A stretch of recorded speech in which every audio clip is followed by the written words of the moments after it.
Halo kawan-kawan, Assalamualaikum warahmatullahi wabarakatuh.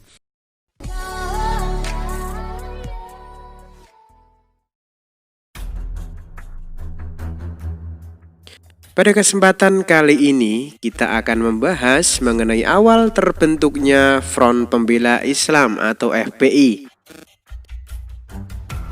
Baru-baru ini terjadi peristiwa penembakan terhadap 6 anggota Laskar FPI yang terjadi pada Senin 7 Desember 2020 dini hari yang terus berkembang dan diselidiki.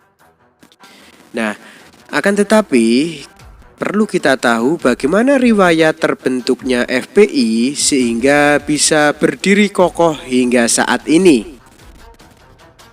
Nah, berikut ini adalah asal-usul berdirinya Front Pembela Islam. Yang pertama, peran sentral Habib Rizik. Front Pembela Islam bukanlah organisasi kemarin sore. FPI sudah berkiprah selama 18 tahun di negara ini, seperti terpacak pada situs resminya fpi.org.id. FPI dideklarasikan secara terbuka di Pondok Pesantren Al-Om, Tangerang pada 17 Agustus 1998. Seperti saya kutip dari tirto.com. FPI didirikan oleh sejumlah ulama, habaib, serta aktivis muslim yang dipelopori oleh seorang tokoh keturunan Hadrami bernama Rizik Syihab. Meskipun secara formal baru terbentuk pada 17 Agustus 1998, tetapi FPI sebelumnya telah merintis kemunculannya di publik lewat pengajian, akbar, audiensi dengan unsur-unsur pemerintahan, serta silaturahmi dengan tokoh-tokoh agama terkemuka. Peran sang Habib dalam pembentukan FPI sangatlah sentral.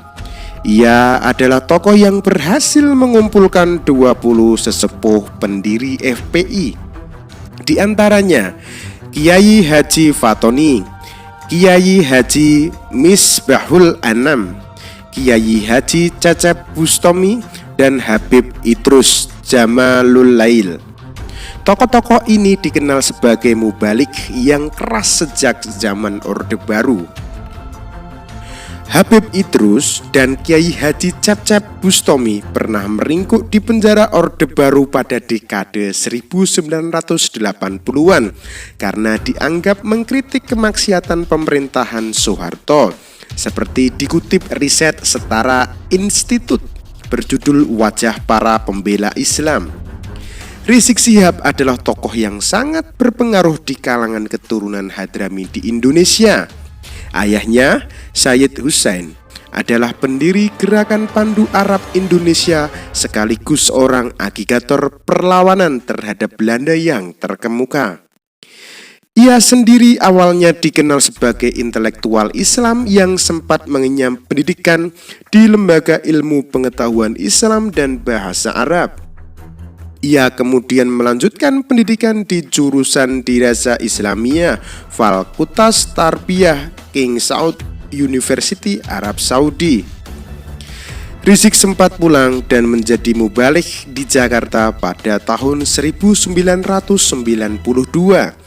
Kemudian, ia mencoba melanjutkan studi di Universitas Antarbangsa Malaysia, namun tidak selesai karena permasalahan biaya. Akhirnya, Rizik pulang ke Indonesia dan diangkat menjadi kepala Madrasah Aliyah Jamiat Khair pada 1994. Posisinya di Jamiat Khair itu mulai menandai kiprahnya sebagai mubalik yang keras mengkritik segala perilaku maksiat dan kemungkaran rezim Orde Baru. Reputasi ini dipertahankan Rizik Syihab sekaligus membantunya mendirikan FPI. Saat ini, Habib Rizik Syihab menyandang gelar sebagai Imam Besar FPI. Posisi tersebut disandangnya sejak Musyawarah Nasional FPI ketiga pada 2013 lalu. Rizik sendiri saat ini lebih banyak berada di Bogor untuk mengurus pesantren agrokultur markas syariah Mega Mendung yang didirikannya beberapa tahun terakhir ini. Yang kedua, Reformasi 1998 dan PAM Swakarsa. FPI adalah salah satu organisasi muslim yang hadir dengan memanfaatkan ruang gerak politik yang lebih luas setelah keruntuhan rezim Orde Baru Soeharto. Secara umum, setelah reformasi 1998, Indonesia diwarnai maraknya perkembangan berbagai partai, lembaga swadaya masyarakat, organisasi massa, dan lain sebagainya. FPI adalah salah satu kelompok yang turut menunggangi gelombang demokratisasi ini. Dalam dokumen Risalah Historis dan Garis Perjuangan FPI, disebutkan tujuan awal pembentukan FPI adalah sebagai berikut. Yang pertama, adanya penderitaan panjang yang dialami oleh umat manusia Indonesia akibat adanya pelanggaran HAM yang dilakukan oleh oknum penguasa. Kedua, adanya kewajiban bagi setiap muslim untuk menjaga dan mempertahankan harkat dan martabat Islam serta umat Islam. Yang ketiga, adanya kewajiban bagi setiap muslim untuk dapat menegakkan amar ma'ruf nahi mungkar. Nah, di sisi lain, riset yang dilakukan Institut Studi Arus Informasi atau disingkat dengan ISAI dalam buku Premanisme Politik tahun 2000 mengungkapkan pembentukan FPI tak dapat dilepaskan dari 3 peristiwa. Pertama, kerusuhan Ketapang, kedua, sidang istimewa MPR, dan yang terakhir pembentukan organ paramiliter pengamanan atau PAM Swakarsa. Ketiga peristiwa ini merupakan lanjutan gelombang demonstrasi reformasi tahun 1998 yang bergulir sejak Mei 1998. Studi ISAI menyebutkan kerusuhan Ketapang pada November 1998 merupakan debut FPI di Indonesia. Bentrokan di Ketapang diawali intimidasi puluhan preman asal Ambon yang diduga membackingi perjudian di sekitar wilayah Ketapang, Jakarta Pusat. Warga Ketapang yang berang dengan perilaku arogan tersebut langsung memburu para preman tersebut, bahkan membunuh beberapa orang. Rizik Syihab sendiri sempat hadir saat kerusuhan berlangsung untuk menenangkan massa. Beberapa saat sebelumnya, ia sempat berceramah di salah satu masjid di dekat lokasi, namun acara itu berlangsung aman. Dalam kerusuhan itu, sejumlah anggota FPI turut berada di tengah-tengah massa. ISAI mencatat FPI juga turut aktif terlibat dalam penggalangan PAM Swakarsa menjelang sidang istimewa 10-13 November 1998 yang melantik B.J. Habibie sebagai presiden, mengamankan sidang umum MPR pada Oktober 1999. Serta membantu aparat membendung demonstrasi mahasiswa yang menolak RUU Penanggulangan Keadaan Bahaya. Saat itu, FPI masih bernaung dalam PAM Swakarsa, sebuah organ paramiliter yang dibentuk militer untuk membendung aksi demonstrasi mahasiswa. Momentum yang menjadi ajang unjuk kekuatan pertama FPI terjadi pada pertengahan Desember 1999. Saat itu, ribuan anggota FPI datang menggeruduk Balai Kota DKI Jakarta untuk menemui Gubernur Sutioso. Tuntutan mereka tegas, Sutioso harus menutup semua tempat maksiat seperti klub malam, panti pijat, bar, dan diskotek selama bulan puasa. Peristiwa penggerudukan FPI sukses membuat Sutioso meninjau ulang kebijakan jam operasi tempat-tempat maksiat tersebut. Dalam aksi ini, kelompok pimpinan Rizik telah resmi memanggul nama FPI, lengkap dengan atribut jubah putih, menggunakan ikat kepala atau sorban putih, berselempang kain hijau, dan beberapa di antaranya membawa pentungan atau kayu. Sebuah citra yang hingga saat ini melekat kuat dalam benak masyarakat. Faktor ketiga, kedekatan dengan berbagai tokoh politik. FPI kerap kali dituding sebagai kelompok yang mendapat perlindungan politik dari beberapa tokoh terkemuka atau bahkan dari aparat keamanan. Kecurigaan ini karena FPI seakan-akan kebal dari hukum atas aksi-aksi main hakim sendiri yang pernah mereka lakukan.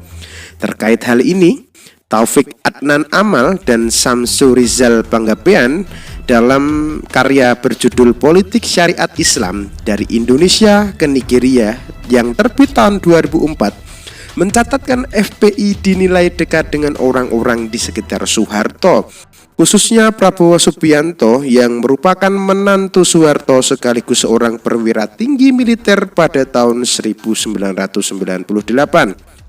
Setelah Prabowo diberhentikan dari TNI terkait penculikan aktivis, FPI mengalihkan dukungannya kepada Jenderal Wiranto. Dukungan FPI terhadap Wiranto terlihat dalam aksi ratusan milisi FPI ketika menyatroni kantor Komnas HAM untuk memprotes pemeriksaan terhadap Jenderal Wiranto dalam kasus Mei 1998. Sementara kedekatan dengan ABRI atau yang sekarang disebut dengan TNI terlihat dalam aksi demonstrasi tandingan yang dilakukan FPI melawan mahasiswa penentang RUU Keadaan Darurat atau RUU PKB yang diajukan Mabes TNI kepada DPR pada tanggal 24 Oktober 1999.